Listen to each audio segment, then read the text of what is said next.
This demo is for Instant Pot meatloaf with mashed potatoes. In addition to your Instant Pot, you will need a large bowl, some cooking spray, either a trivet or a sling, but both of them will not fit together.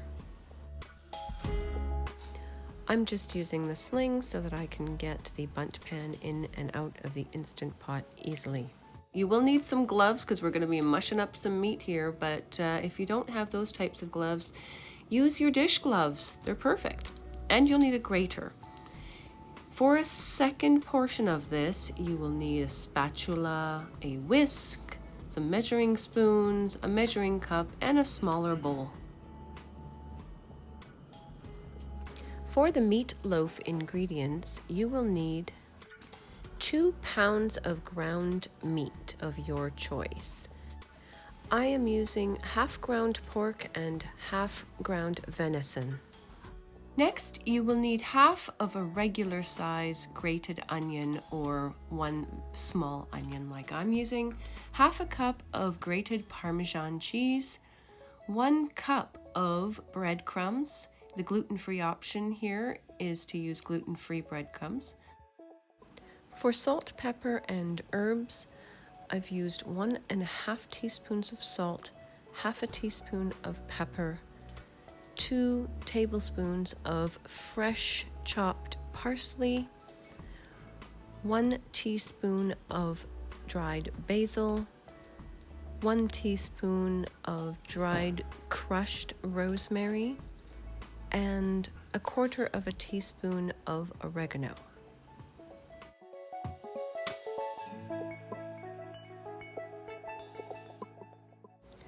Half a cup of milk, cream, or an alternative, 2 eggs, 2 tablespoons of ketchup. Susie's ketchup is my favorite. 2 tablespoons of barbecue sauce, 3 pounds of potatoes, and 1.5 cups of broth of your choice. And now the ingredients for the glaze that's going to go on top of the meatloaf. First of all, you will need 2 tablespoons of brown sugar or coconut sugar as I'm using it, 1 tablespoon of honey, 1 teaspoon of Worcestershire sauce, half a cup of ketchup, 1/4 cup of barbecue sauce,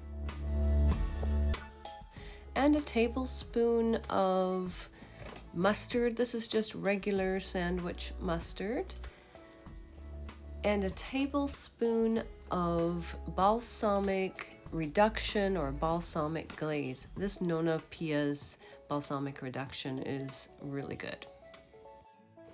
The next part is really easy. Just get your onion grated and add everything for the meatloaf recipe to the bowl. And it doesn't matter what order you do this in.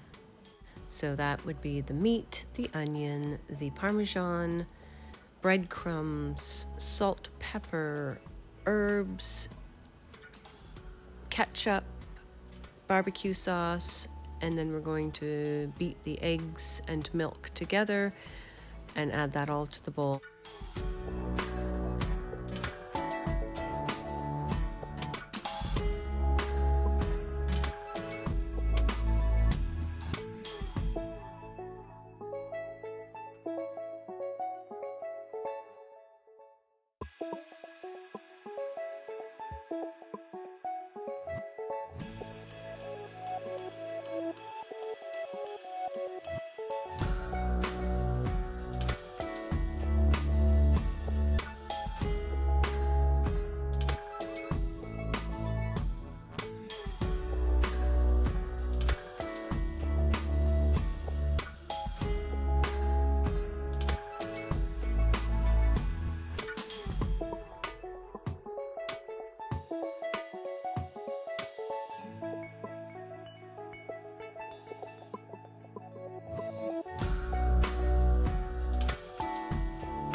And now, before we get our fingers in there, let's just do a little bit of prep so that we are ready to go when that meat is ready to go. So spray your bundt pan, get your trivet and sling ready, get your broth into your Instant Pot insert. And you could chop your potatoes right now and put them in the Instant Pot, but I couldn't wait to get my hands into that meat and mush it all around. It's therapeutic.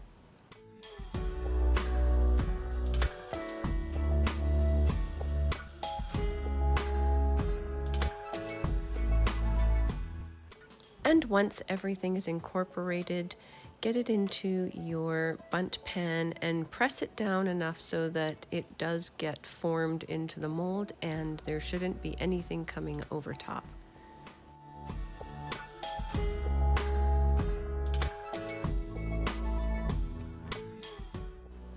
Time to cover this with tin foil.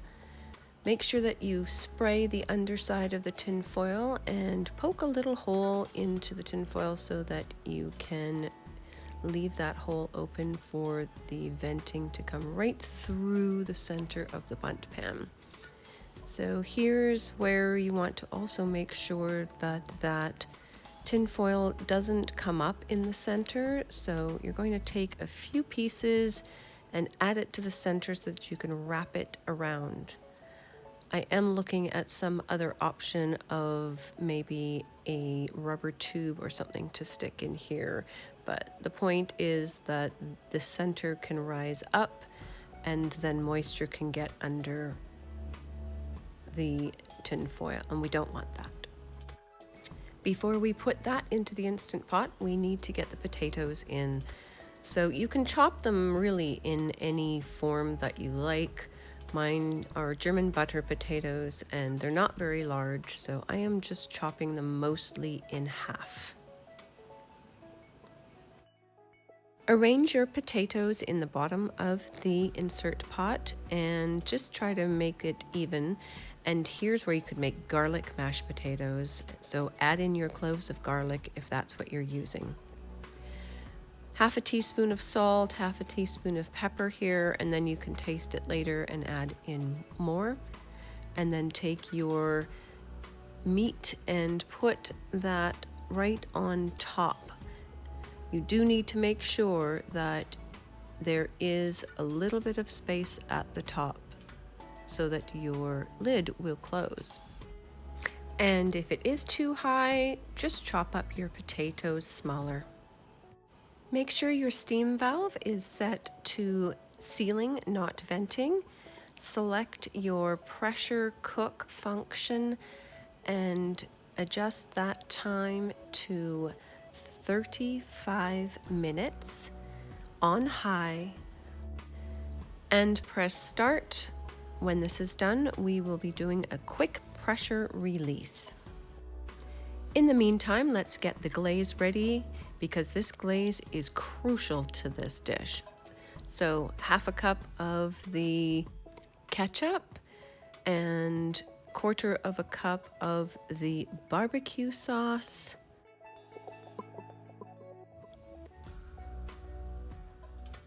a tablespoon of mustard, 1 tablespoon of honey that is in a liquid form, 1 tablespoon of balsamic glaze, a teaspoon of Worcestershire sauce, and then take the 2 tablespoons of sugar and just put them in the bowl.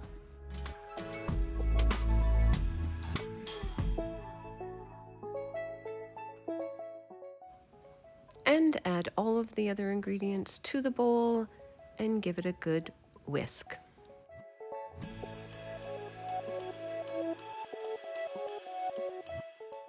If you would like a little heat here, add a few drops of sriracha.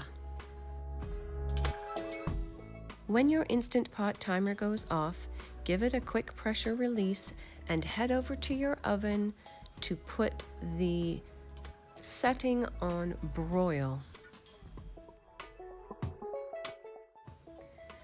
Grab a baking pan and a basting brush if you want to. I didn't end up needing it. And here is where I thought my camera was recording and it wasn't, so I'm going to walk you through the next step. Once you open the lid of the Instant Pot, take out the sling with the meatloaf in it. Open only one side of it and tip it a little bit just to see how much juice you've got in there. If it starts running out as soon as you tip it, then you probably have a little bit too much. So take it over to the sink and gently pour it out, but keep the rest of the cover on because the entire meatloaf, and I've done this, will fall out into the sink. Once you've done that, remove the tin foil completely. Bring it back to the baking pan. Put the baking pan upside down on top of the meatloaf and flip it over so that it's right side up. Then take the entire load of sauce and pour it all over the meatloaf. Take it to the oven and put it in to broil for about 5 minutes. While that's broiling, take your potato masher and start mashing those potatoes in the Instant Pot. It will look like there's too much liquid in there, but this is what makes these gorgeous potatoes. Add in some butter or ghee.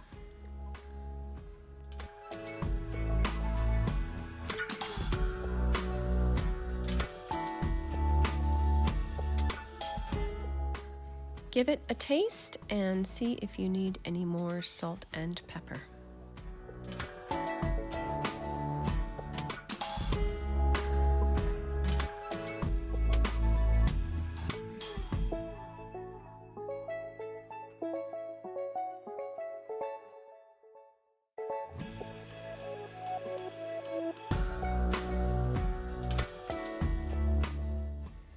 And grab that meatloaf out of the oven.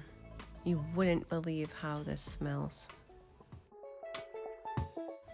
And time to get this plated. But if you don't have a second Instant Pot and you want to have steamed veggies with this, very easy. Take out the insert pot with the potatoes, put in a new insert pot, so you need to have a second one, and just cover up the meat and the potatoes and steam your veggies, which is quite quick.